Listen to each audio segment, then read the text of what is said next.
વીરપુર જલારામ બાપા મંદિરનું અન્નક્ષેત્ર ગુજરાતના રાજકોટ નજીક આવેલું વીરપુર ગામ તેના જલારામ બાપા મંદિર માટે સમગ્ર દેશમાં પ્રસિદ્ધ છે.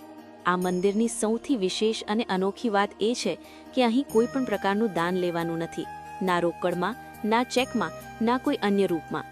લગભગ 25 વર્ષથી અહીં અન્નક્ષેત્ર સતત ચાલે છે, જ્યાં રોજે રોજ હજારો ભક્તો અને યાત્રાળુઓ માટે નિઃશુલ્ક, સ્વાદિષ્ટ અને પૌષ્ટિક ભોજનની વ્યવસ્થા કરવામાં આવે છે.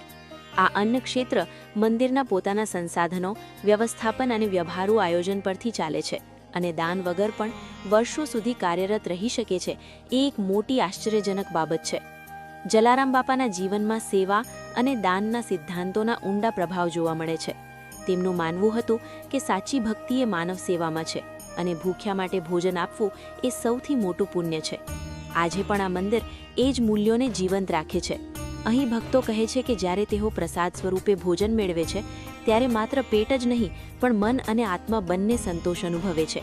આ પ્રસાદમાં એવી એક અનોખી ઊર્જા અને પવિત્રતા અનુભવે છે કે લોકો વારંવાર અહીં આવીને ભોજન લેવાનું પસંદ કરે છે.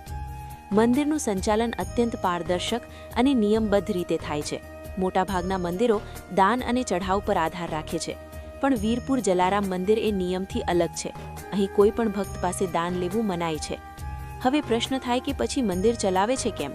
તો અહીંનું સંચાલન મંદિરના પોતાના ખેડૂતોના ખેતરો, મંદિરમાં આવેલા ગૌશાળામાંથી મળતા દૂધ અને પોતાની જમીન પરથી થાય છે.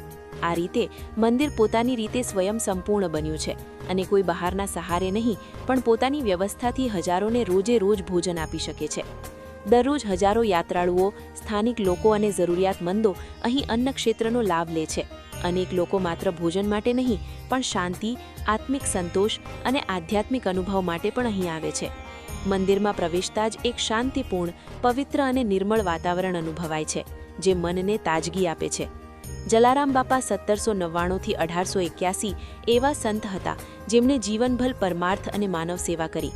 તેમણે પોતાના જીવનમાં ક્યારેય જાત માટે કંઈ માંગ્યું નહીં, પણ બાકી બધાના સુખ સમૃદ્ધિ માટે કાર્ય કર્યું. તેમના આ સિદ્ધાંતોને અનુકરીને વીરપુર મંદિર આજે ગુજરાતનું જાણીતું યાત્રાધામ બન્યું છે. દરેક વર્ષ જલારામ જયંતીના દિવસે અહીં વિશાળ મેળો ભરાય છે.